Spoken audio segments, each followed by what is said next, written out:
Hey guys, tonight we begin with a little thought experiment. I want you to close your eyes, take a deep breath, and let the modern world fade away. Take a moment to dim your screens, adjust your pillows, and settle in. Tonight, we are going on a journey back in time, but we aren't visiting a grand palace or watching a glorious battle. Instead, we are waking up in the damp, drafty quarters of a medieval physician. You are a doctor, and you have just opened your eyes to find yourself in a plague-ridden kingdom. Now, being a doctor in the 14th century sounds rather prestigious, but the reality was a bit of a disaster. Your entire medical education consists of reading books written by ancient Greeks who had been dead for over 1,000 years, and your primary method of diagnosis involves staring intently at a flask of someone's morning urine. If you were lucky, you also had a chart of the zodiac to tell you which vein to open when the moon was in Taurus. It was a simpler time, really, a time when a sore throat could be treated by rubbing a live frog on your neck, and a headache was clearly the result of having too much blood. Let's begin our rounds in this imaginary kingdom of yours. The year is 1348, and the Black Death has just rolled into town like an uninvited guest who refuses to leave. You step out of your bedchamber, and the air is thick with the smell of burning rosemary and rotting onions. The local authorities believe that the plague is caused by miasma, which is just a fancy medieval word for bad air. Because of this, everyone is walking around clutching bouquets of dried flowers to their noses, hoping that a nice sniff of lavender will somehow ward off a highly infectious bacterial pathogen. Spoiler alert, it did not. As a doctor, you need to dress for the occasion. You pull on your protective gear, which is easily one of the most terrifying outfits ever conceived by human minds. You put on a heavy leather coat coated in beeswax, thick leather breeches, and gloves. Finally, you strap on the mask. It is a large leather hood with glass eye openings and a massive curved beak. Inside the beak, you've stuffed a mixture of crushed roses, camphor, mint, and spices. To the average peasant, you don't look like a healer, you look like a giant demonic crow that has come to personally escort them to the afterlife. And frankly, given the survival rates of your patients, that's not an entirely inaccurate description. You grab your wooden cane, which you use to poke patients so you don't actually have to touch them, and head out into the cobblestone streets. Your first patient of the day is none other than the local Duke. Let's call him Duke Philip. Duke Philip is a man of immense wealth, questionable intelligence, and a family tree that looks remarkably like a telephone pole. He is a product of generations of noble cousin marriages designed to keep the family land in one piece, which it did at the minor cost of giving Philip a jawline that requires him to tilt his head backward just to close his mouth. You enter the Duke's private chambers. The room is dark because the windows have been boarded up to keep out the bad night air. A roaring fire is burning in the hearth, despite it being mid-July, because the court astrologer insisted that heat dries out the plague-bearing dampness. The Duke is shivering under 5 layers of heavy wool blankets, looking thoroughly miserable. His personal servant, a nervous man named Jean, rushes over to you. "Oh, wise doctor," Jean whispers. "The Duke has developed a swelling in his groin, and he is convinced his humors are out of balance." You walk over to the bedside, using your cane to gently lift the heavy wool blankets. Sure enough, there is a large purple-black swelling the size of an apple. This is a bubo, the signature calling card of the bubonic plague. In the 14th century, your medical training tells you that the human body is governed by 4 humors: blood, phlegm, yellow bile, and black bile. When you are healthy, these liquids are in perfect harmony. When you get sick, it means one of them has decided to take over. Looking at the Duke's swollen lymph node, you conclude that he clearly has an excess of blood and yellow bile. Your first course of action is, of course, bloodletting, because why not drain the strength of a man who is already fighting a lethal bacterial infection? You reach into your leather bag and pull out your phlegms, small brass-handled blades, and a shallow bowl. You locate a vein on the Duke's arm, make a quick incision, and watch as the dark red liquid spills into the bowl. You measure it carefully. You don't want to take too much, but you also want to make sure the bad blood is thoroughly evacuated. The Duke groans, his pale face turning a shade of translucent gray that matches his silk pillows. Once the bleeding is done, you decide it's time to address the bubo itself. Now, medieval medicine had a few different schools of thought on how to treat a plague boil. One popular method was to apply a poultice made of crushed garlic, butter, and dried toad. Another, more advanced technique involved taking a live chicken, plucking its rear end clean, and placing the bare skin directly onto the swelling. The theory was that the chicken's pores would somehow draw the poison out of the bubo and into the bird. You decide to go with the chicken method because, honestly, you're running low on dried toad. Jean fetches a fat, confused-looking hen from the castle courtyard. You hold the bird firmly against the Duke's groin. The chicken clucks in mild annoyance. The Duke whimpers. You stand there in your giant bird mask holding a real bird against a nobleman's thigh, wondering how your life ended up here. After a few minutes, the chicken remains stubbornly alive, and the Duke's swelling remains stubbornly purple. You sigh inside your leather beak. It is time to double down. You decide to apply a plaster of mustard, tree resin, and Spanish fly to blister the skin and draw out the evil vapors. The Duke screams as the chemical compound begins to burn his skin. It is working, you tell him in your most soothing, muffled voice. That burning sensation is just the bad air escaping. Leaving the Duke to simmer in his mustard plaster, you decide to check on the rest of the royal household. Let's float over to another royal disaster in the making. The Duke's young cousin, Prince Louis. Prince Louis is 10 years old and has been spoiled to the point of neurological damage. Because he's a royal child, his parents have refused to let him eat anything but white bread, roast capon, and sweet red wine diluted with rosewater. He hasn't seen a vegetable in his entire life, as vegetables grow in the dirt and are therefore considered fit only for peasants. Consequently, Louis is suffering from a mild case of scurvy, a severe case of rickets, and a temperament that would make a feral badger seem polite. You find Louis in the nursery, throwing a tantrum because his pet monkey refused to wear its silk vestment. Louis's personal tutor, an exhausted monk named Brother Thomas, looks at you with pleading eyes. "Doctor, the young prince refuses to take his medicine. He says it tastes like mud." The medicine in question is a potion you prepared yesterday. It is called Theria, and it is the medieval equivalent of a cure-all. It contains over 64 different ingredients, including crushed pearls, opium, viper flesh, and a healthy dose of honey to make it palatable. It is incredibly expensive, completely useless, and tastes exactly like what it is: sweet, medicated dirt. You approach the young prince, keeping your distance so he doesn't try to bite your leather mask. "My lord," you say, your voice echoing weirdly inside your beak, "this potion contains the magic of the Orient. It will make your bones strong like the ancient kings." Louis glares at you. "If I drink it, can I have the monkey whipped?" You glance at Brother Thomas, who silently nods. "Of course, my lord. The monkey shall receive 5 lashes of the silk ribbon." Louis downs the thick brown sludge in one gulp, makes a face, and immediately throws the empty goblet at your head. Fortunately, your leather hood is thick enough to deflect the silver vessel. You make a mental note to prescribe him a gentle laxative made of boiled rhubarb and mercury later, just for your own personal satisfaction. As you leave the nursery, you hear a commotion in the courtyard below. You peer out of a narrow stone window. A group of flagellants have arrived in the castle yard. These are wandering bands of deeply religious, highly stressed citizens who believe the plague is God's punishment for humanity's sins. To appease the heavens, they travel from town to town, whipping themselves with leather scourges tipped with iron spikes while singing somber hymns. They are currently marching in a circle, kicking up dust and bleeding onto the cobblestones. It is a public relations nightmare, and from a medical perspective, it is a disaster. You know that letting hundreds of open wounds mingle in a crowded courtyard is a fantastic way to spread every infection known to man, but the local clergy are too afraid to stop them. After all, who wants to tell a group of heavily armed, self-flagellating zealots that their public theology is bad for public health? You decide to avoid the courtyard entirely and make your way to the castle apothecary. The apothecary is run by a grumpy old man named Bartholomew. Bartholomew has been mixing herbs since before the Great Famine, and he has absolutely no patience for your fancy university theories. "Ah, the bird doctor," Bartholomew grunts as you enter the shop. "Have you finished bleeding the Duke to death?" "His humors were highly congested, Bartholomew," you say defensively, removing your heavy mask to breathe in the slightly less stuffy air of the shop. "The bloodletting was entirely necessary, though I admit the chicken did not perform as well as I had hoped." Bartholomew scoffs, crushing some dried beetles in a mortar. "Chickens. Back in my day, we used a plaster of horse dung and vinegar. Worked every time. If the patient died, at least they died smelling like a stable, which is a natural, wholesome smell. You look around the shop. The shelves are lined with clay jars containing all manner of bizarre ingredients. There is mummy powder, which is literally ground up ancient Egyptian mummies imported at exorbitant cost from Alexandria. There is unicorn horn, which is actually just the tusk of a narwhal that some clever Nordic merchant sold to the previous duke for the price of 3 villages. There are jars of dried leeches, pressed violets, pulverized emeralds, and lead shavings. It occurs to you that almost everything on these shelves is either completely inert, mildly toxic, or active lethal. But in 1348, this is the cutting edge of science. I need some crushed emeralds, you tell Bartholomew. The Duchess is complaining of a delicate stomach, and she insists that only precious gems can soothe her noble digestion. Of course, Bartholomew mutters, reaching for a small jar. Nothing cures a mild stomachache quite like swallowing shards of glass-like mineral. I'll charge her extra for the fine grind. We wouldn't want her to bleed internally any faster than necessary. You take the packet of emerald dust and prepare to visit the Duchess. The Duchess, Isabella, is a woman of formidable willpower and a complete lack of biological understanding. She is currently staying in the highest tower of castle, believing that the height keeps her above the plague clouds. As you climb the winding spiral staircase, your heavy leather boots clattering on the cold stone, you feel the sheer weight of profession. You are carrying a packet of crushed green rocks to feed to a woman who thinks bad smells are a personal insult from God. While downstairs, a duke is slowly marinating in a mustard plaster and a chicken is probably traumatized for life. You reach the Duchess's chamber. She is sitting by a window, looking out over the misty hills. She is wearing a gown of heavy brocade, and her face is painted with a thick layer of lead-white paste to give her that fashionable, dead but elegant look. Ironic, the lead is slowly poisoning her, causing her teeth to rot and her hair to thin, but she blames that on the alignment of Saturn. "Ah, doctor," she says, without looking at you. "Has the air cleared downstairs? I find the draft from the courtyard to be exceedingly vulgar today." "The air remains complicated, your grace," you say, bowing low, "but I have brought you the supreme remedy, the powder of the green beryl, mined under the light of a waxing moon." You mix the emerald dust into a goblet of sweet almond milk and hand it to her. She sips it delicately, her lead-whitened lips leaving a pale smudge on the rim. She murmurs, "so gritty. One can really taste the nobility of the mineral." "Indeed, Grace, it is highly cleansing for the spleen." While she drinks her expensive rocks, you ask how her daughter, the young Princess Joanna, is faring. Joanna was recently betrothed to the Prince of Aragon, a young man who is reportedly so delicate he has to be carried from room to room on a velvet cushion. The Duchess sighs. Joanna is packing her trousseau. She is to depart next week for Bordeaux, where she will board a ship for Spain. I only hope the sea air doesn't spoil her complexion. She has such lovely pale skin, just like her father before he turned purple. You offer a polite nod of agreement, though a cold dread settles in your stomach. You've heard rumors that the plague has already reached Bordeaux. Sending a young princess through the port cities of France right now is essentially a death sentence, but royal marriages wait no micro. The alliance of Castile and England must be preserved, even if it means marching the bride directly into a pestilence. You bid the Duchess farewell and descend the stairs once more. By the time you reach the great hall, night has fallen. The castle is quiet, save for the distant rhythmic chanting of the flagellants outside and the occasional groan of Duke Philip's chambers. You return to your quarters, pull off your heavy leather mask, and collapse into your wooden chair. You pour yourself a cup of wine, blessedly undiluted rosewater or crushed pearls, and look out the window at the stars. You wonder if the court astrologer is right. Maybe Mars and Jupiter really did have a fight in the house of Aquarius, and maybe that's why everyone is dying. Or maybe, just maybe, it has something to do with the millions of fleas living rushes on the castle floor. But you shake that thought away. Fleas? Absurd. What could a tiny bug possibly have to do with the wrath of God? You sip your wine and prepare for tomorrow. There are more veins to open, more chickens to hold, and more royalty to accidental poison. It's a tough job, but someone has to do it. Let's float over to another disaster, this one taking place a few decades later in the Kingdom of France. Now we are in the year 1392, and you have been summoned to the court of King Charles VI.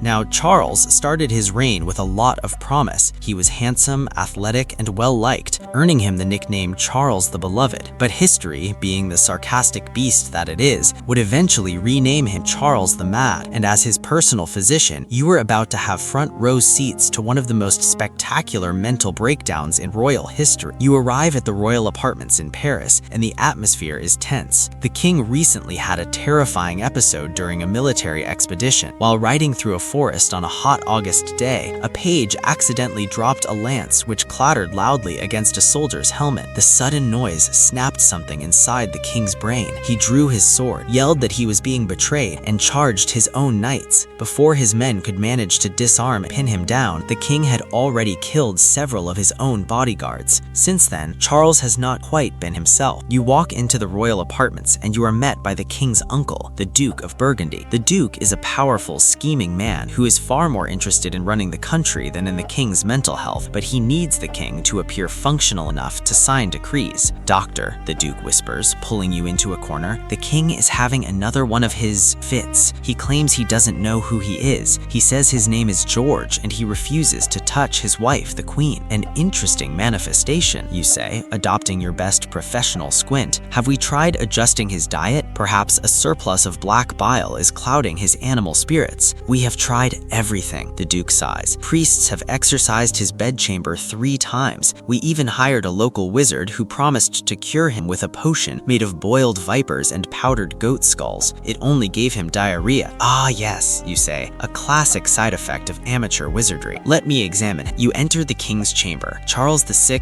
is sitting on the floor in the corner of the room. He's unwashed, his hair is wild, and he's wearing a stained tunic. When he sees you, he cowers against the wall. "Stay back," he shrieks. "Do not touch me. You will shatter me." You stop. You hold up your hands to show you mean no harm. "Your Majesty, it is I, your loyal physician. I'm only here to check your pulse." "No," Charles screams. "If you touch me, I will break into 1,000 pieces. I'm made of glass." This is the famous glass delusion, a psychological phenomenon that would plague several European royals over the centuries. Charles is genuinely convinced that his entire body is made of fragile glass. To prevent himself from shattering, he has had his tailors sew iron rods into his clothing to reinforce his frame. He refuses to sit down too quickly. He won't let anyone hug him, and he spends most of his time wrapped in thick blankets to cushion his glass limbs. You slowly lower yourself to the floor, keeping a respectful distance. "Very well, Your Majesty. I shall not touch you. Tell me, how does your glass feel today? Is it clear?" Charles looks at you, his eyes wide with fear. "It is cloudy, doctor. Very cloudy. I can feel a crack forming in my left shoulder. If the wind blows too hard, I fear my arm will fall off." You nod solemnly. In your mind, you are running through your medical options. You could suggest bloodletting, but if the king believes he is made of glass, trying to pierce his skin with a blade might cause a complete panic. Instead, you decide to use a more psychological approach, or at least the medieval version of it. "Your Majesty," you say softly, "I have a special recipe. It is a poultice made of rare sheep fat, rose oil. If we apply it to your garments, it will strengthen the glaze of your glass. It will seal the cracks." Charles looks intrigued. "A glaze? Truly?" "Indeed, it is the same technique used by the master glassmakers of Venice. But to make it work, you must allow your servants to wash you. Clean glass is much stronger than dirty glass." The king ponders this for a long moment. Finally, he nods. "Very well, but tell them to be gentle. No scrubbing, just polishing." You leave the room and instruct the servants to prepare a lukewarm bath with plenty of herbs, reminding them to handle the king as if he were a priceless crystal vase. It is a temporary fix, of course. For the rest of his life, Charles will drift in and out of sanity. Sometimes he will run frantically through the corridors of the palace until he collapses from exhaustion. Other times, he will sit in silence for days, refusing to move because of his fragile state. And of course, his court is a viper's nest. His wife, Queen Isabeau of Bavaria, is thoroughly exhausted by his madness and has taken up with the king's brother, Louis of Orleans. The Duke of Burgundy is plotting to assassinate Louis, and the whole country is slowly sliding into a civil war, all while the king sits in his room wrapped in wool, terrified of a stiff breeze. You realize that being a royal doctor is less about curing diseases and more about managing a highly expensive, extremely dangerous circus. Let's float over to another royal disaster, this one in the sunny but genetically complicated Kingdom of Spain. We are jumping ahead in time now, to the late 17th century. You are now the court physician to King Charles II of Spain. Now, if you know anything about European history, you know that the Spanish Habsburgs took the concept of keeping it in the family to its absolute horrifying limit. Charles II was the culmination of nearly 200 years of uncle-niece and first cousin marriages. Instead of a family tree, Charles had a family slipknot. His inbreeding coefficient was actually higher than that of a sibling born to brother and sister parents, and it showed. You arrive at the Alcazar in Madrid. The palace is grand, gloomy, and smells faintly of incense and old wax. You are led into the royal bedchamber where the 20-year-old king is resting. Charles is a tragic figure. He is tall, incredibly thin, and possesses the legendary Habsburg jaw to such an extreme degree that his lower teeth do not meet his upper teeth. His tongue is so large and swollen that he can barely speak, and he drools constantly. He's also mentally delayed, didn't learn to walk until he was 8 years old, and is completely bald, wearing a massive curly wig to hide his bare scalp. His mother, Mariana of Austria, who is also his father's niece because of course she was, looks at you anxiously. "Doctor," she says, her voice trembling, "the king is suffering from a terrible heaviness in his stomach. He has vomited 3 times this morning, and he complains of a coldness in his limbs. We believe he has been bewitched." In 17th century Spain, bewitchment was a perfectly acceptable medical diagnosis. In fact, Charles would go down in history as the El Hechido, the bewitched. The general public believed that his physical and mental ailments were the result of a curse placed on him by a jealous rival or a wicked sorcerer. You, however, are a man of science. You know that his illness isn't caused by a witch. It's caused by the fact that his ancestors have been marrying their own relatives since the time of Christopher Columbus. But you can't exactly tell the Queen Regent that her family's love life is the reason her son looks like a melted candle. That would get you a one-way ticket to the Spanish Inquisition. So you play along. "Ah yes," you say, looking at the king's swollen, watery eyes. "The dark arts are indeed powerful, your grace, but we shall combat them with the most rigorous physical and spiritual remedies." You step closer to the king. Charles looks up at you, a thick line of saliva dripping from his oversized chin.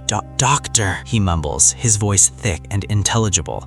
My legs hurt." "I know, your majesty," you say gently. Your physical examination reveals that his abdomen is severely bloated. Charles has chronic renal failure and a host of digestive issues, mostly because his jaw makes it impossible for him to chew his food properly. He basically just swallows meat whole, which his poor, overworked stomach has to try and process. To cure his bewitchment and his stomachache, you decide to prescribe a regimen that is popular among the Spanish elite. First, we must cleanse his digestive tract. You order the apothecary to prepare an enema of boiled chamomile, tobacco smoke, and mercury. The tobacco smoke is supposed to stimulate the bowels, while the mercury will heavy down any blockages. In reality, you are just giving a severely ill young man mercury poisoning, but in 1680, this is considered a premium high-class treatment. Next, we must deal with the spiritual side of his illness. You call for the royal exorcist, Father Froilan Diaz. Father Froilan arrives carrying a large silver crucifix, a bottle of holy water, and a bag of holy relics. For the next 3 hours, you and the priest stand over the king's bed. The priest chants prayers in Latin, splashing holy water over Charles's pale face, while you periodically check his pulse and try to catch the drool with a silk handkerchief. At one point, the priest produces a dusty piece of bone from his bag. "This," he declares proudly, "is the finger bone of Saint Lawrence. We shall place it under the king's pillow to draw out the demonic influence." You watch as the finger bone is tucked under the silk pillow. Charles groans, his eyes rolling back in his head. "Is it working?" the Queen Regent whispers. "The demons are putting up a fierce struggle, your grace. The king's fever is a sign of the inner battle. We must support him with a diet of fresh pigeon broth and jelly from the horns of a stag. To make matters worse, the court is obsessed with Charles producing an heir. Spain needs a successor, or the entire empire will fall apart. Charles is married to a French princess, Marie-Louise of Orleans, who is young, vibrant, and utterly miserable in the gloomy Spanish court. She spends her days weeping in her chambers and eating massive quantities of sweets to cope with her depression. You know from your confidential medical examinations that Charles is completely impotent and likely infertile. His physical development was so stunted that he never fully went through puberty, but the court refuses to accept this. They blame Marie-Louise for the lack of children, forcing her to undergo humiliating medical treatments, including including drinking potions of powdered unicorn horn and sitting over pots of steaming herbs to warm her womb. It's a tragedy of errors played out on a grand imperial stage. Eventually, Marie-Louise dies, possibly of appendicitis or poison, and Charles is married off to another German princess, Mariana of Neuburg. Mariana is a formidable woman who quickly realizes that her husband is dying and that there will be no children. She spends her days hoarding Spanish gold and artwork, shipping it back to her family in Germany before the inevitable collapse. As the years go on, Charles's health deteriorates further. He loses the ability to walk entirely, his kidneys fail, and he becomes increasingly paranoid. He insists on having the tombs of his ancestors opened so he can look at their decaying corpses, believing it will bring him peace. You accompany him down into the cold, damp vaults of the Escorial. The air is thick with the smell of centuries-old dust and embalming fluid. The king stands before the open coffin of his father, Philip IV. Charles stares down at the withered remains of his sire. "Soon," he whispers, his oversized jaw trembling, "soon I shall join you." It's a deeply unsettling moment, even for a seasoned doctor like yourself. You realize that you are witnessing the slow, agonizing death of a dynasty, a line of kings who ruled half the world, undone not by swords or cannons, but by their own DNA. When Charles finally dies in 1900 at the age of 38, you were tasked with performing the autopsy. The official report, written by the court surgeons, is one of the most bizarre and poetic medical documents in history. It reads, "The king's body did not contain a single drop of blood. His heart was the size of a black pepper. His lungs were corroded, his intestines rotten and gangrenous. He had 3 stones in his kidneys, his head was full of water, and he had 1 testicle which was black as coal." While clinically exaggerated, it painted a clear picture. Charles's body was a biological ruin, and with his death, the Spanish Habsburg line came to an end, sparking a massive war that would consume Europe for over a decade. You pack up your medical bag, collect your modest pension, and decide that perhaps it is time to retire to a quiet village in the mountains, a place where there are no kings, no glass delusions, and no expectations that a chicken can cure the plague. But as you travel through the countryside, you realize that the medical world is changing. The 17th century is leaving way to the 18th century, and a new era of enlightenment is beginning. Let's float over to another medical disaster. This one in the cold, damp north, the court of King George III of England. We are now in the year 1788. You are a respectable, wig-wearing English physician. You don't wear a bird mask anymore, and you no longer believe in the 4 humors. Instead, you believe in nerves, irritation, and the power of a good, strong purge. King George III has been behaving very strangely. Normally, George is a model of British propriety. He is a family man, he loves farming, he is deeply religious. But lately, he has begun to talk and talk and talk. He once spoke continuously for 58 hours without stopping, until his voice was hoarse and his mouth was covered in foam. He has also started addressing oak trees as if they were the king of Prussia, and he recently tried to install his favorite page as the prime minister. The British government is in a panic. The king is mad, Prince of Wales is trying to seize power, and the country is on the verge of a constitutional crisis. You are summoned to Windsor Castle. The palace is grand, but the atmosphere inside is like a prison. The king is being kept in a set of darkened rooms, guarded by physically imposing attendants who are not afraid to use force to keep him calm. You are met by the chief physician, Dr. Francis Willis. Willis is a clergyman turned madhouse keeper, and he has a reputation for curing the insane through a combination of psychological dominance and physical restraint. "Welcome, doctor," Willis says, adjusting his spectacles. "The king's mind is in a state of extreme irritation. We must establish absolute authority over him. A madman must fear his doctor, just as a dog fears his master." You feel a chill run down your spine. This is the modern approach to psychiatry. You enter the king's room. George III is pacing the floor. He is wearing a simple flannel nightgown, and his hair is unpowdered and wild. He looks at you with bright, bloodshot eyes. "Ah, another doctor," George babbles, his words tripping over each other. "More vinegar, more mustard, more bleeding. They want to drain my crown, you see. They want to empty the treasury of my head. The stars are very bright tonight, aren't they? I wrote a song about them. Would you like to hear it? It has 42 verses." Before you can answer, he begins to sing a hymn, but midway through, he stops and starts barking like a dog. "You see," Dr. Willis whispers, "extreme irritation of of the brain. We must apply the blister plasters to his legs immediately. The medical treatment of George III is a masterclass in polite torture. Because you are dealing with a king, you cannot simply whip him, but you can subject him to curative pain. You assist the other doctors in pinning the screaming king to his bed. You apply mustard plasters to his legs and thighs. These are chemical poultices designed to cause severe second-degree burns, creating massive, painful blisters. The theory is that the blisters will draw the evil humors away from his brain and down to his feet. To make matters worse, you also prescribe heavy doses of James's powder. This is a popular patent medicine containing antimony and potassium, which causes violent vomiting and diarrhea. The idea is to clear the system, but in reality, you are just dehydrating a man who is already suffering from a metabolic disorder. Modern historians believe that George III was likely suffering from porphyria, a genetic blood disease that causes abdominal pain, blue-colored urine, and temporary mental disturbances. The antimony you are feeding him is actually making the disease much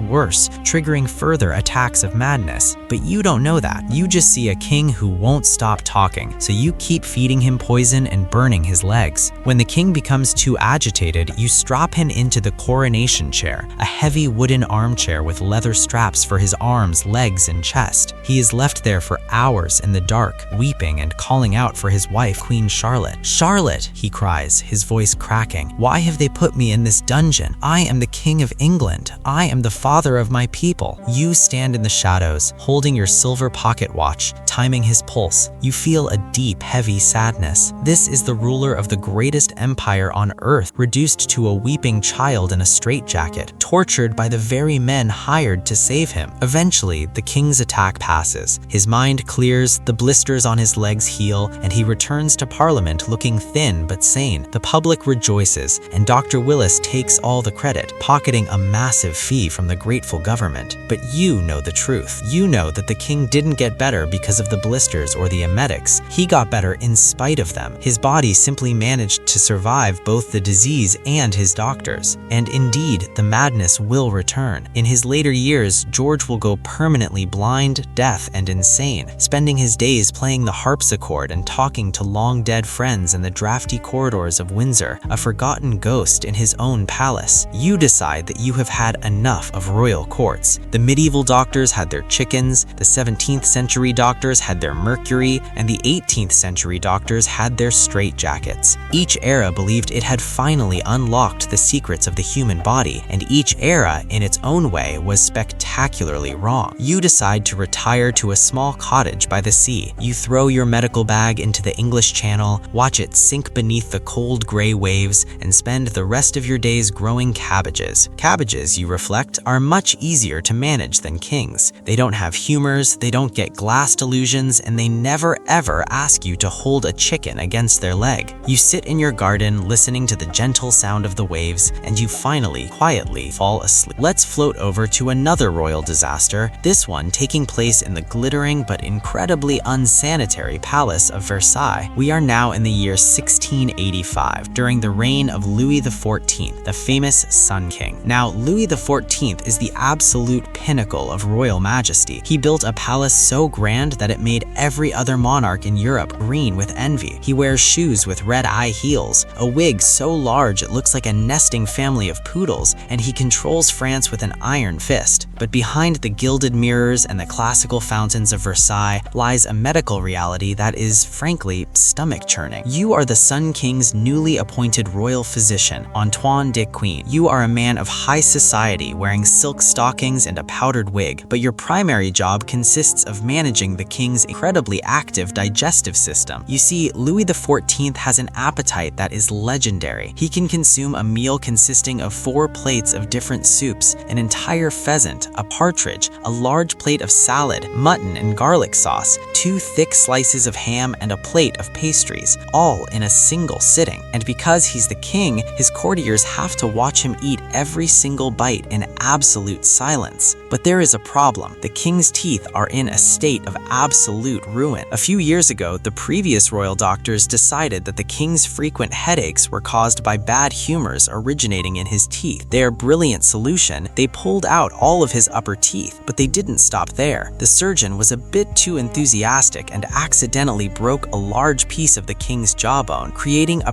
permanent hole between his mouth and his nasal cavity. As a result, whenever the Sun King drinks wine or eats soup, a portion of it inevitably flows up through his nose and drips out of his nostrils. It is a spectacle that his courtiers have to pretend is completely normal and incredibly majestic. Ah, look at how gracefully the burgundy flows from His Majesty's left nostril, they probably whispered. Truly, the sign of an absolute monarch. Furthermore, because of the hole in his mouth, food frequently gets trapped in his sinuses where it rots, giving the Sun King a breath so foul that his mistress, Madame de Montespan, reportedly had to douse herself in heavy perfume just to sit near him without vomiting. You enter the king's private apartments. The smell of perfume, sweat, and rotting meat is overpowering. Louis XIV is sitting on his chaise percée, his royal toilet chair. Because of his massive diet, the king suffers from chronic indigestion, tapeworms, and severe gout. To cure this, you and your medical team have put him on a strict regimen of purging. You believe that the human body must be constantly emptied to remain healthy. You have prescribed him a daily cocktail of senna, rhubarb, and antimony, which keeps the king in a state of perpetual diarrhea. In fact, according to the secret medical journals kept by his doctors, the Sun King has been purged over 2,000 times during his reign. He spends a significant portion of his day ruling France from his toilet chair, signing treaties and receiving ambassadors while his bowels are in active revolt. Ah, decaying, the king groans, leaning back against his velvet cushions. The heaviness in my stomach is returning. I feel as though my humors are stagnant. Do not worry, sire, you say with a polite bow. We shall administer another dose of the royal purge tonight. It will clear the pathways of your majesty's liver. Excellent, Louis mutters. And what of my leg? The pain is unbearable. You look down at his leg. The king has developed a severe gout flare-up which has turned his foot a bright, angry purple. To treat this, you decide to apply a poultice made of boiled wine, sage, and ground earthworms. The earthworms, you believe, have a natural smoothing effect on the joints. While you are tending to his foot, one of the king's ministers enters the room. Sire, the minister says, bowing low, the preparations for the royal water gardens are complete, but we have a minor issue. The workers are dying of the marsh fever. To build Versailles, Louis XIV ordered the draining of local swamps which were infested with mosquitoes. Thousands of workers died of malaria or marsh fever during the construction, but the Sun King refused to let a little thing like a little disease stop his grand vision. Tell them to work faster, Louis says, waving his hand dismissive. The fountains must run for the grand ball on Tuesday. Let them take the bark of the Jesuit tree. The Jesuit's bark, which we now know as cinchona bark containing quinine, was one of the few medieval medicines that actually worked. It was highly effective against malaria, but because it was imported by Catholic Jesuits, many Protestant nations refused to use it, believing it was a popish plot to poison them. Fortunately, the Sun King is a devout Catholic, so he has no problem swallowing the bitter powder. As you finish applying the worm poultice to the king's foot, you look out the window at the vast manicured gardens of Versailles. You see the fountains shooting water high into the air, the marble statues gleaming in the sunlight, and the elegantly dressed nobles strolling down the gravel paths. It is a beautiful illusion, but you know that beneath the surface, the palace is a biohazard. There are no public toilets in Versailles, and the thousands of nobles living there frequently relieve themselves in the hallways, behind the curtains, or in the courtyards. The palace smells like a sewer. The king's mouth is rotting, his bowels are being purged on a daily basis, and half the workforce is shivering with malaria. It is a gilded cage of disease, ruled by a man who thinks he is a god, but who is ultimately just a fragile, overfed human being with a hole in his head. Let's float over to another royal disaster, this one taking place in the cold, misty highlands of Scotland. We are now in the year 1567, during the reign of Mary, Queen of Scots. Now, Mary is one of the most romanticized and tragic figures in history. She was tall, beautiful, and highly educated, but her personal life was an absolute train wreck. You are her personal physician, a French-trained doctor named Dr. Joseph Lossiger. longer. You have followed Mary from the elegant court of France, where she was briefly queen before her young husband died of a brain abscess, to the cold, rough world of Edinburgh. And right now, Mary is having an emotional and physical meltdown. Her second husband, Lord Darnley, was a tall, handsome man who turned out to be a lazy, arrogant, and violent drunkard. He was also riddled with syphilis, which he generously passed on to Mary. The disease has left the queen with chronic joint pain, skin rashes, and severe mental fatigue. To make matters worse, Darnley was recently murdered in a spectacular fashion. The house he was staying in was packed with gunpowder and blown to pieces. Darnley's body was found in the garden, showing signs of strangulation. Everyone in Scotland suspects Mary and her close ally, the Earl of Bothwell, were behind the plot. And indeed, just a few weeks after the murder, Bothwell kidnapped Mary and married her. The Scottish lords are furious. The public is calling her a husband killer, and Mary is currently locked in her chambers at Holyrood Palace, weeping hysterically. You enter the Queen's chamber. Mary is lying on her bed, her beautiful red gold hair tangled and damp with sweat. She's hyperventilating, her hands shaking violently. "Doctor," she gasps, clutching her chest. "My heart, it is breaking. I cannot breathe. There is a cold stone in my stomach." "Your Majesty must remain calm," you say with polite bow. "Your pulse is rapid and irregular. The vapors of the womb are rising to your brain, causing this hysteria." In the 16th century, hysteria was believed to be a physical illness caused by the uterus wandering around the female body like an angry animal, compressing internal organs and causing emotional outbursts. The standard treatment was to anchor the womb back in its proper place. To do this, you decide to use a combination of scents. You place sweet-smelling substances like rosewater and musk near the queen's lower abdomen, while holding foul-smelling things like birch feathers and asafoetida under her nose. The theory is that the womb will flee the bad smell and move toward the good smell. Mary coughs and sputters as the smell of burnt feathers fills her nose. "Stop," she cries, pushing your hand away. "That is foul." "It is necessary, Your Majesty. We must restore the balance of your feminine spirits." Next, you decide to address her physical pain. The syphilis has caused her joint pain to flare up, and she's also suffering from a deep melancholy. You reach into your bag and pull out a vial of laudanum, a tincture of opium dissolved in alcohol. Laudanum was the favorite medicine of the 16th century. It didn't cure anything, but it made patients forget they were sick. You pour a generous dose into a cup of spiced wine and hand it to her. "Drink this, Your Majesty. It will bring sleep, quiet the storms of your mind." Mary drinks the sweet, bitter liquid. Within minutes, the opium begins to take effect. Her breathing slows, her shaking stops, and her eyes glaze over with a peaceful, drowsy expression. "The lords," she mutters, her voice drifting off, "they want to take my crown. They want to lock me in a tower." "No one shall touch you tonight, Your Majesty," you say softly. As she falls into a deep, drug-induced sleep, you look out the window at the dark volcanic crags of Arthur's Seat. You know that her peace is temporary. In a few days, the Scottish lords will rise in rebellion. Mary will be captured, forced to abdicate her throne, and imprisoned in a lonely castle in the middle of a loch. She will eventually escape to England, hoping her cousin, Queen Elizabeth I, will protect her. Instead, Elizabeth will lock her up for 19 years before finally having her beheaded. You pack your bags and prepare to return to France. You realize that Scotland is a cold, dangerous place for queens, and even more dangerous for their doctors. Let's float over to another royal disaster, this one taking place in the snowy north, the Russian Empire. We are now in the early 18th century, during the reign of Peter the Great. Peter is a massive man, nearly 6 feet 8 tall, with a fiery temper and an obsession with modernizing Russia. He wants to drag his country screaming into the Western world, and he doesn't care how many heads he has to chop off to do it. But Peter has a very strange hobby. He is obsessed with dentistry. He has a custom-made chest of surgical tools, and he carries them with him everywhere he goes. He believes that he is an expert dentist, and he's constantly looking for patients. If anyone in his court complains of a toothache, or even just looks like they might have one, Peter will immediately pin them to a chair, pull out his rusty forceps, and rip the tooth out of their mouth. As Peter's personal physician, Dr. Laurentius Blumentrost, a primary job is to try and stop the Tsar from accidentally mutilating his own court. You are currently in the new capital of St. Petersburg, which Peter has built on a swamp at the cost of thousands of peasant lives. The city is cold, damp, and constantly flooded. You enter the Tsar's workshop, where Peter is busy building a model ship. He's sweating, his face covered in sawdust, and he has a wild look in his eye. "Ah, Blumentrost," the Tsar roars, waving a giant wooden mallet. Look at this joint. Perfect, just like the Dutch ships. A marvel of engineering, Your Majesty, you say, keeping a safe distance. But how is your health today? Have the spasms returned? Peter suffers from a nervous tic that causes his face to twitch violently whenever he is angry or stressed. He also suffers from chronic bladder infections, likely due to his excessive drinking, his habit of spending hours standing in cold water to oversee construction. The spasms are fine, Peter grunts, but my valet, Ivan, has been complaining of a sore gum. I think he has a rotten molar. Fetch my instruments. You feel a wave of sympathy for poor Ivan. Your Majesty, perhaps we should let me examine him first. It may simply be a swelling of the gums. Easily treated wash of vinegar and sage. Nonsense, Peter bellows. Surgery is the only way. If a branch is rotten, cut it off. If a tooth is bad, pull it out. Ivan is dragged into the room by two giant guards. He is trembling, his face pale with terror. Peter grabs his rusty forceps, pushes Ivan into a wooden chair, and holds his head down with his massive muscular forearm. Open, Peter commands. Ivan opens his mouth. Peter inserts the forceps, grips a tooth, and pulls with all his might. There is a horrible cracking sound, a spray of blood, and a muffled scream from Ivan. Peter holds up the bloody trophy,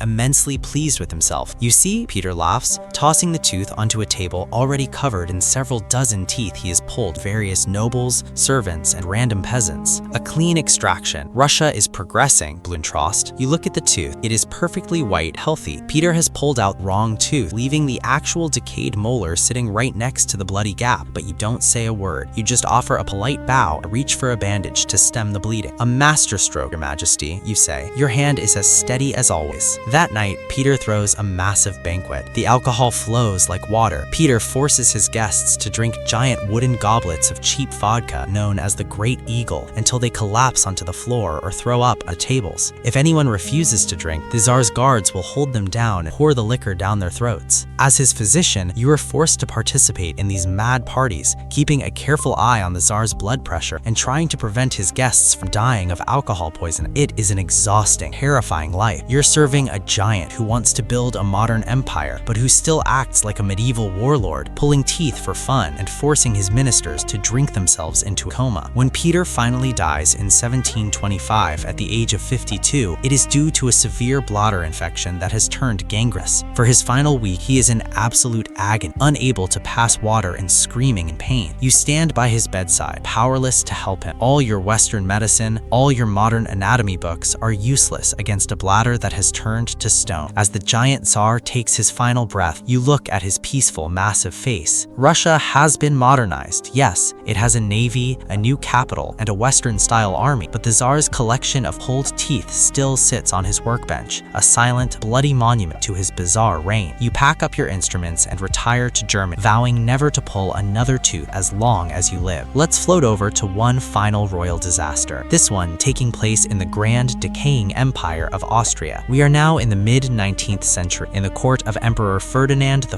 of Austria. Ferdinand is another tragic victim of royal inbreeding. His parents were double first cousins, and Ferdinand was born with a massive hydrocephalic head, severe epilepsy, and a mental capacity that earned him the nickname Ferdinand the Benign. He is most famous for his only recorded coherent quote when his cook informed him that they could not serve him his favorite apricot dumplings because apricots were out of season. Ferdinand reportedly declared, "I am the emperor and I want dumplings." You are his personal physician, Dr. Joseph von Schreiber. Your job is to make sure the emperor doesn't choke on his dumplings and to manage his frequent epileptic seizures. You walk into the Hofburg Palace in Vienna. The palace is grand, but the atmosphere is quiet and sad. Ferdinand is sitting at his desk, happily playing with a toy wooden horse. He is 50 years old, but his mind is that of a 6-year-old child. His prime minister, the brilliant and ruthless Prince Metternich, is the one actually running the empire. Metternich needs Ferdinand to remain emperor because a weak, childlike monarch is much easier to control than a strong, intelligent one. "Ah, Dr. von Schreiber," Metternich says, stepping out of the shadows. "How is our beloved sovereign today? Is he fit to sign the new customs treaty?" "The emperor is in a peaceful state, Prince," you say, "but his seizures have been more frequent this week. The fluid in his head is putting pressure on his nerves. Just make sure he can write his name," Metternich says cold. "We only need his signature. The rest is of no importance." You walk over to the emperor. Ferdinand looks up at his large, watery eyes blinking slowly beneath his massive forehead. "Schreiber," Ferdinand says, pointing to his toy horse. "Look, horse is fast. Run, run, run." "Yes, Your Majesty," you say gently, sitting down beside him. "It is a very fast horse." To treat the emperor's epilepsy, you have have tried everything that 19th century medicine has to offer. You have prescribed him bromides to calm his nerves. You have applied cold compresses to his massive skull, and you have put him on a diet of bland boiled grains. But you know that there is no cure for his condition. His brain was damaged before he was even born, a victim of a genetic heritage that valued land and titles over health and sanity. When the revolutions of '48 sweep across Europe, the angry mobs reach the gates of the palace in Vienna. Ferdinand is confused by all the shouting outside his window. "Schreiber," the emperor asks, looking out at the crowd of angry students and workers, "what are all those people doing? Why are they shouting?" "They are making a revolution," you say gently. Ferdinand looks genuinely puzzled. But are they allowed to do that? It is a moment of pure, innocent comedy in the midst of a violent historic crisis. Eventually, Metternich is forced to flee the country, and Ferdinand is persuaded to abdicate his throne in favor of his young, ambitious nephew, Franz Joseph. Ferdinand spends the rest of his life in a quiet castle in Prague, free from the burdens of an empire he never understood. He spends his days gardening, playing with his toys, and eating as many apricot dumplings as his heart desires. And as your doctor, you accompany him to Prague. You realize that out of all the dysfunctional, mad, and sickly royals you have treated over the centuries, Ferdinand is perhaps the happiest. He doesn't want to conquer Russia, he doesn't care about his glass limbs, and he doesn't need to purge his bowels to feel like a king. He just wants his dumplings. And in the grand, tragic history of European royalty, that is perhaps the most sensible desire of all. You sit in the castle garden in Prague, watching the old emperor sleep in his wheelchair under a blooming apricot tree. The air is warm, the bees are buzzing, and the world is finally blessed quiet. You close your eyes, take a deep breath, and let the long, strange history of royal medicine drift away into the afternoon sun. I hope you're feeling nice and relaxed, perhaps with a warm cup of tea nearby, or maybe you're already under the covers, ready to let the stresses of the day drift away. Tonight, we are continuing our rounds as the world's most exhausted royal physician. In our last session, we managed to survive the Black Death, a king who thought he was made of glass, and the tragedy of a Spanish monarch whose family tree was essentially a single twisted vine. But our medical journey is far from over. History is a seemingly endless parade of sick, spoiled, and genetically compromised elites, and they all need someone to write them a prescription for something completely useless. So let's pull our blankets a little tighter, dim the lights, and float over to our next medical assignment. We are moving into the 19th century, an era of steam engines, grand empires, and some truly astonishing medical ideas. Our first stop is the Kingdom of Prussia in the year 1859. You are now a prestigious German court physician, dressed in a sharp wool suit with a gold pocket watch tucked into your waistcoat. You have been summoned to the royal palace in Berlin for a very delicate and stressful task. The young Princess Victoria of the United Kingdom, the eldest daughter of Queen Victoria, is about to give birth to her first child. This child, should he survive, will one day become Kaiser Wilhelm II, the man who will lead Germany into the First World War. But right now, he's just a baby struggling to enter the world, and the delivery is going spectacularly wrong. The delivery is a breech delivery, which in the mid-19th century is a highly dangerous situation. The local midwives and doctors are in a complete panic. In their rush to deliver the baby and save the princess's life, the medical team pulls too hard on the infant's left arm. The force of the pull tears the delicate nerves in his neck, a condition we now call Erb's palsy. The baby survives, and the court rejoices, but within a few days, it becomes clear that his left arm is completely paralyzed. It hangs limp and useless by his side, shorter than his right arm, and his left hand is claw-like and small. For the Prussian royal family, this is a catastrophe. Prussia is a military state. A Prussian prince is expected to ride horses, wear heavy iron armor, and lead armies into battle. He cannot do that with a withered, dangling arm. And so, the royal family decides that this little boy's arm must be cured at all costs. And as the court physician, it is your job to implement some of the most bizarre and torturous medical treatments ever devised by Victorian science. You enter the royal nursery. The young Prince Wilhelm is now a toddler, and he is currently undergoing his daily animal bath. Yes, you heard that correctly. One of the leading medical minds of Germany has concluded that the child's paralyzed arm simply lacks vital warmth. To restore For this warmth, they have ordered that a fresh hare be slaughtered every single day. The warm, bloody carcass of the hare is then wrapped directly around the young prince's limp arm and secured with bandages. You stand there, checking your pocket watch, while a toddler sits in his crib with a dead rabbit strapped to his arm, looking thoroughly confused and smelling like a butcher's shop. "Is the animal bath showing results, doctor?" the boy's mother, Princess Victoria, asks anxiously. She is deeply guilt-ridden over her son's deformity, and she is desperate for a cure. The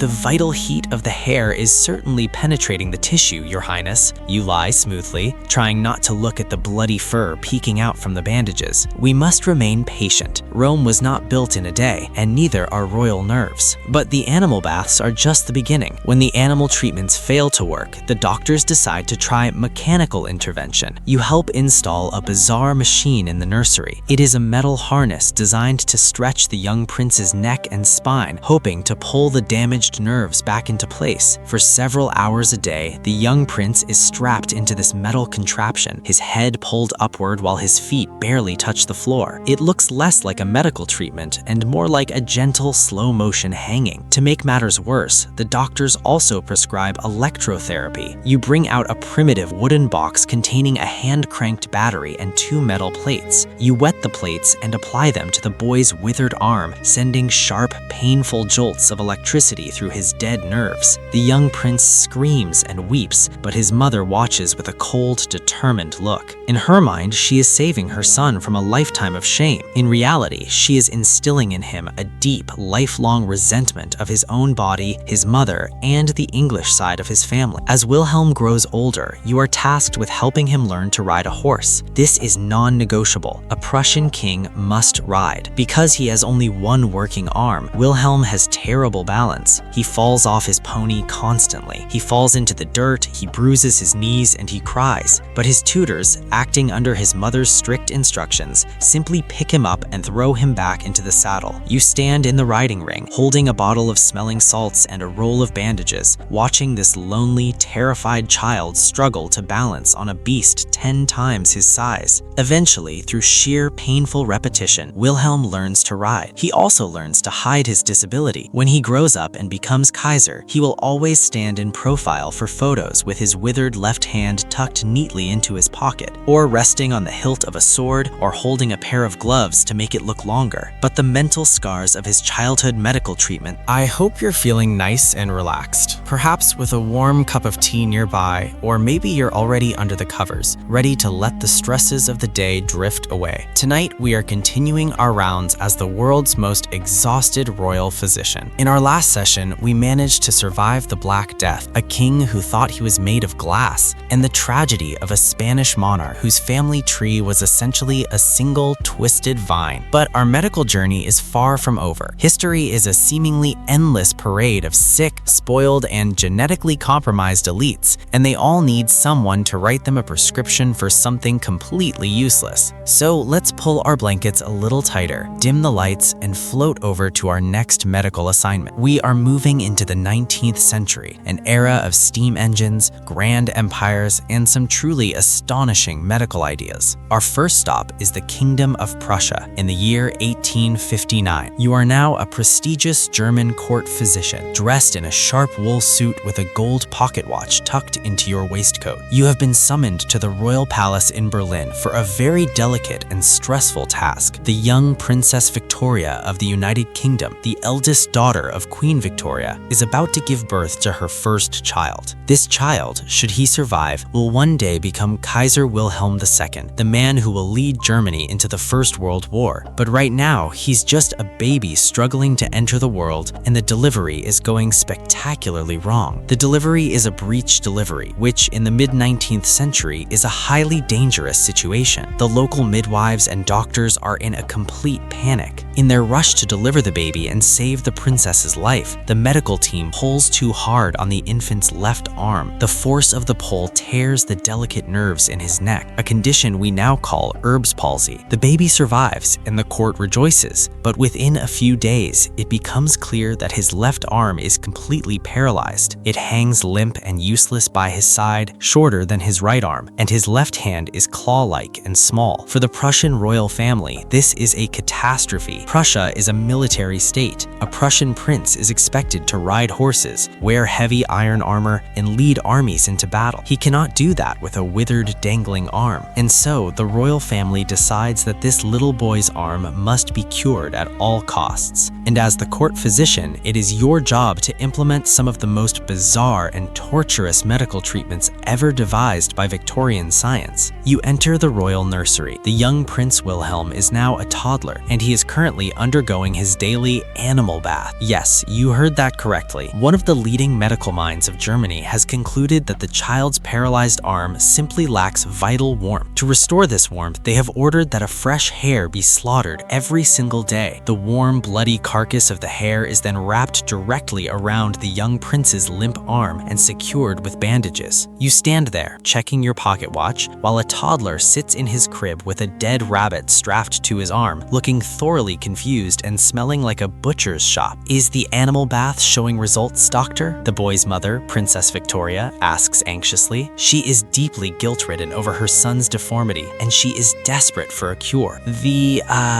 vital heat of the hair is certainly penetrating the tissue, Your Highness. You lie smoothly, trying not to look at the bloody fur peeking out from the bandages. We must remain patient. Rome was not built in a day, and neither are royal nerves. But the animal baths are just the beginning.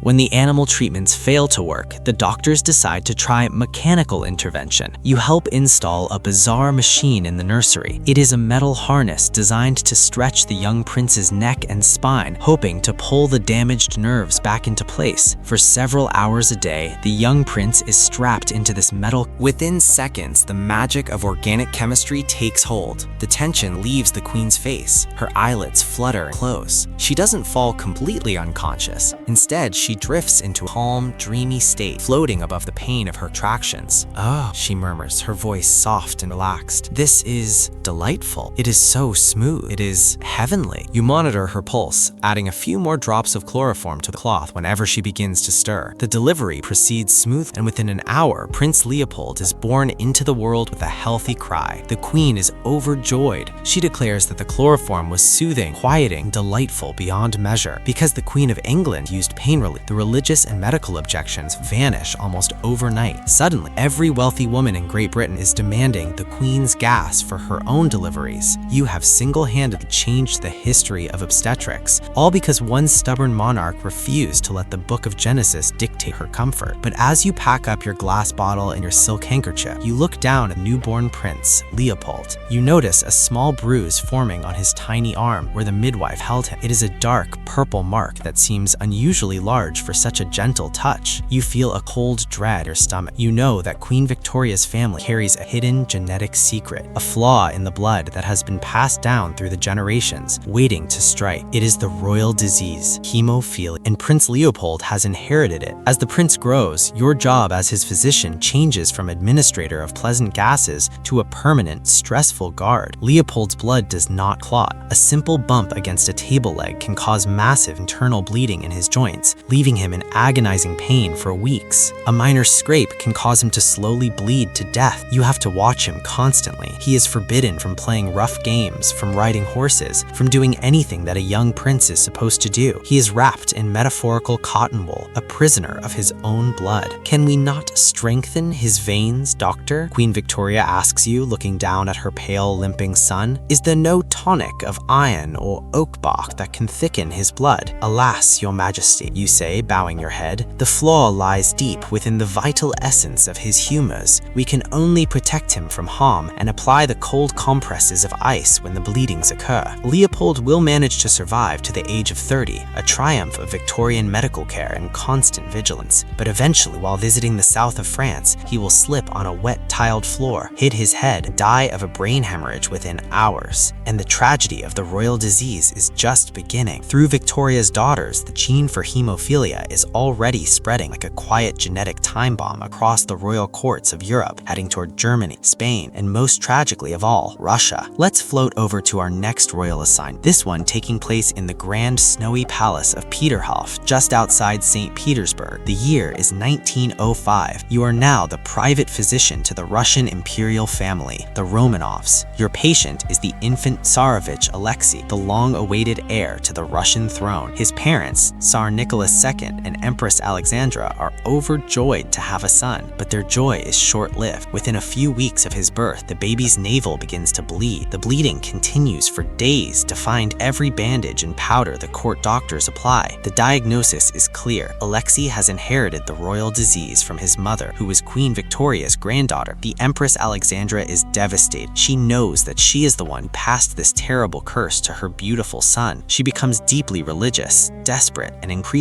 paranoid, keeping the boy's illness an absolute state secret. The public must never know that the future ruler of Russia is a fragile invalid who could die from a stubbed toe. As the court physician, your life is an absolute nightmare. Alexei is an active, lively little boy who wants to run and play with his sisters, but he is constantly monitored by two giant sailors who have been hired as his bodyguards. Their only job is to carry the prince in their arms and make sure he never falls down. But accidents happen. One afternoon, while playing in the palace gardens, Alexei trips and bumps his knee against a gravel path. Within hours, his leg is swollen to twice its normal size. The blood is pooling inside his joint, stretching the skin tight and causing him agonizing, screaming pain. You are summoned to the imperial nursery. The Tsar and Tsarina are standing by the bed, their faces pale with exhaustion and fear. The young prince is weeping, clutching his knee. "Doctor," the empress begs, her eyes wild with tears. "The pain is killing him. Give him the tablets." The tablets in question are a brand new modern miracle medicine. They are called aspirin, patented by the German company Bayer just a few years ago. It is the cutting edge of early 20th century pharmacology. It reduces fever, relieves pain, and it is considered completely safe. So, of course, you reach into your leather bag, hand to the empress the aspirin. "This will soothe his fever, your majesty," you say confidently. "It will quiet his nerves, ease the swelling." But there is a terrible, tragic irony at play here. In 1905, medical science does not know that aspirin is a powerful anticoagulant. It's a blood thinner. Every time you give the young prince aspirin to ease his joint pain, you are actually making his internal bleeding much, much worse. You are preventing his blood from forming what little clots it can manage. You are literally poisoning heir to the Russian throne with the very medicine you are using to save him. The boy's condition deteriorates. His leg turns black and blue, his fever spikes, and the doctors whisper that he will not survive the night. In her despair, Empress Alexandra turns away from science. If the doctors can't save her son, she will find someone who can, and that's when he arrives. A tall, unwashed peasant from Siberia with wild, piercing blue eyes and hair that looks like a bird's nest. His name is Grigory Rasputin. You, the polished, university-educated court physician, watch in absolute disgust as this greasy holy man is led into the imperial nursery. He smells of stable manure, cheap vodka, and unwashed wool. "Who is this charlatan?" you muttered to the chief surgeon. "He belongs in a village tavern, not the bed with Tsarevich." "The empress insists," the surgeon whispers back. "We must let him pray." Rasputin walks to the bedside. He doesn't pull out any stethoscope or write any prescriptions or suggest any bloodletting. Instead, he simply sits down, takes the weeping prince's hand in his own large, rough hands, and begins to speak in a low, hypnotic voice. "Do not weep, my little one," Rasputin whispers, his eyes locking onto the boy's face. "Your pain is leaving. The bleeding is stopping. You are safe. You are strong." He then turns to the empress and speaks with absolute authority. "Dry your tears, Sasha. Your son shall live, but you must tell these doctors to go away. Tell them to stop tormenting the boy with their medicines and their needles. Let him rest." The empress, completely under his spell, immediately orders you to leave the room. You pack your bag in a huff, muttering about peasant superstition and the insult to modern science. But the next morning, mirror occurs. Alexei's fever has broken. The swelling in his knee has begun to subside. He is sitting up in bed, smiling and asking for a cup of warm milk. The palace is in a state of absolute shock. The empress falls to her knees, declaring that Rasputin is a saint sent by God to save the Romanov dynasty. But you, as a man of science, are left scratching your head. How did this unwashed Siberian peasant manage to cure a lethal hemophilic bleed? The answer, which wouldn't be understood for decades, is beautifully simple. By telling the empress to stop tormenting the boy with medicines, Rasputin had inadvertently ordered the doctor doctors to stop giving Alexei aspirin. Once the aspirin was stopped, the boy's blood was finally able to form natural clots. The internal bleeding stopped on its own, and his body began to heal. Rasputin's miracle was actually just the result of stopping a bad medical treatment. But the damage is done. Rasputin is now the most powerful man in Russia. He will use his influence over the empress to appoint corrupt ministers, dictate government policy, and slowly destroy the public's respect for the royal family. And as you stand in the corridors of the palace, watching this wild-eyed peasant stroll through the gilded halls surrounded by adoring noblewomen, you realize the bitter truth. Your modern scientific medicine, your cutting-edge German aspirin, has inadvertently paved the way for the Russian Revolution. By trying to cure a prince's pain, you have helped bring down an empire. You decide that perhaps it is time to take a long, quiet vacation in Switzerland, a place where the mountains are high, the air is clean, and the political system is blissfully boring. Let's float over to another royal disaster, this one taking place in the warm, orange-scented air of the Kingdom of Portugal. We are now in the year 1861. You are a distinguished Portuguese physician, and you have been called to the Palace of Necessidades in Lisbon. The royal family is suffering from a mysterious, devastating illness, and the country is on the verge of a panic. Portugal is currently ruled by King Pedro V,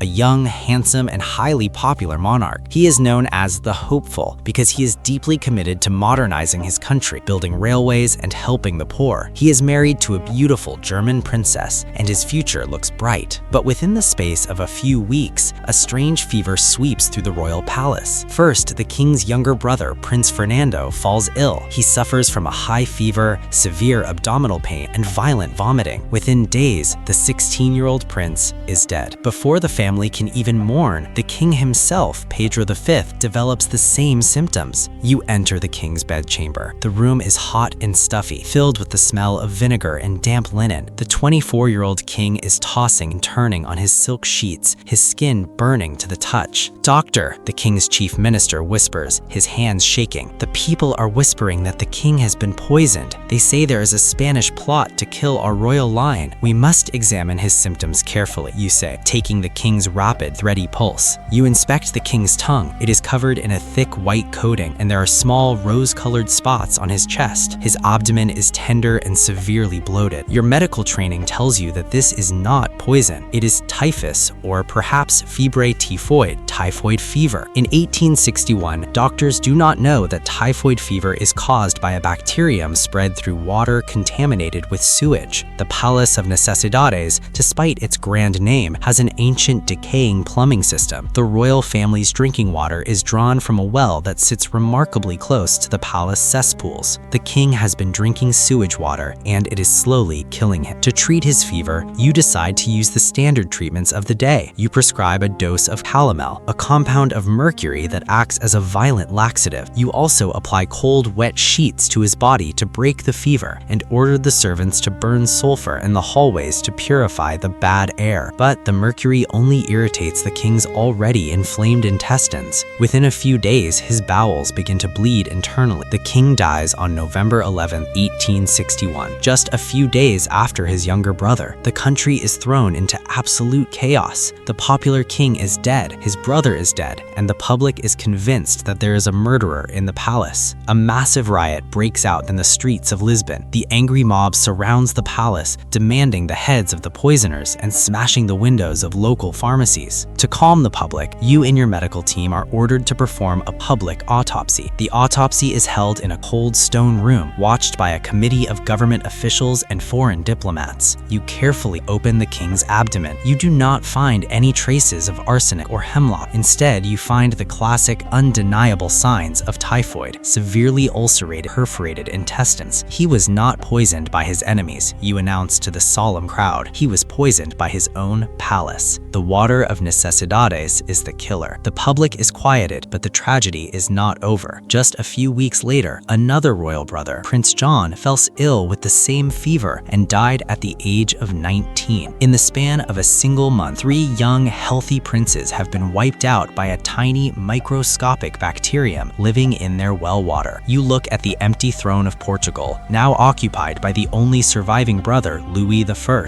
You realize that all the gold in the world, all the grand palaces, and all the royal guards cannot protect a king from a single drop of dirty water. You suggest that the new king immediately move to a different palace, and you spend the rest of your career advocating for the building of clean public water systems in Lisbon, realizing that a good plumber is worth more to a kingdom than 100 court physicians. Let's float over to one final royal medical disaster, this one taking place in the misty green hills of Bavaria. The year is 1886. You are a German psychiatrist, Dr. Bernhard von Guden. You have been given a highly sensitive and dangerous assignment by the Bavarian government. You must examine King Ludwig II of Bavaria and declare him insane so that his uncle can seize the regency. Ludwig is one of the most eccentric figures in European history. He is known as the Swan King, or Mad King Ludwig. He's a tall, handsome man who is completely obsessed with art, music, and fairy tales. He hates the political world of Munich and has spent his entire fortune building spectacular, theatrical castles in the Bavarian mountains, including Neuschwanstein Castle, which would later inspire the Disney Castle. But Ludwig's habits are certainly unusual. He sleeps all day and stays awake all night, wandering through his castles dressed in historical costumes. He speaks to imaginary guests, including the French King Louis XIV and Marie Antoinette, and he has spent millions of marks patronizing composer Wagner. The Bavarian cabinet is terrified that Ludwig will bankrupt the state with his castle building, and they want him gone. Dr. Guden, the premier, tells you, "We need a medical report declaring the king unfit to rule. It must be ironclad." "But I have not even examined him," you protest. "A proper psychiatric evaluation requires personal interviews and observations." "We do not have time for that," the premier says coldly. "We have compiled a list of his eccentricities from his servants' gossip. That should be more than enough for a man of your expertise." You spend several days reviewing the evidence. The servants claim that the king sometimes bows to bushes in the garden, that he refuses to eat his soup if it is not the exact temperature of a mountain stream, and that he has a terrible, violent temper when his plans are delayed. Using your training in early German psychiatry, you write a massive, highly creative report. You declare that Ludwig is suffering from paranoia and monomania, rendering him permanently incapable of governing his kingdom. Armed with your report, you and a group of government agents travel to Neuschwanstein Castle to arrest the king. The castle is breathtaking, clinging to the edge of a mountain cliff like something out of a dream. You enter the king's bedroom, which is decorated with elaborate wood carvings and blue silk hangings. Ludwig is sitting in a large Gothic chair. He looks tired, his handsome face bloated from years of drinking and dental infections. He looks at you with a mixture of sadness and contempt. "Ah, the doctors," Ludwig says, his voice soft. "How can you declare me insane when you have never even spoken to me? How can you judge the soul of a king from the gossip of his stable boys?" You feel a twinge of guilt, but you push it aside. "Your Majesty," you say, adopting your best professional tone, "it is the decision of the medical commission. We are here to escort you to Berg Castle, where you can rest under our care." Ludwig does not resist. He is taken to Berg Castle, a smaller residence on the shores of Lake Starnberg. For the next few days, you act as his personal warden. You walk with him in the castle gardens, trying to analyze his mind. Ludwig seems surprisingly calm and polite. He speaks of his love for music, his plans for a new castle, and his sadness at being locked away. On the evening of June 13, 1886, Ludwig asks you to go for a walk with him along the shores of Lake Starnberg. The evening is cool and misty, the lake calm and dark. You decide that the king is safe enough to walk without his guards, and so you accompany him alone into the woods. You do not return. At midnight, after a frantic search by the castle staff, your body and the king's body are found floating in the shallow water of the lake. The official report claims that Ludwig attempted to escape or drown himself, and that you drowned while trying to save him. But the details are suspicious. Your body has signs of struggle, including bruises on your neck and chest, and your watch had stopped at 8 p.m. The mystery of Lake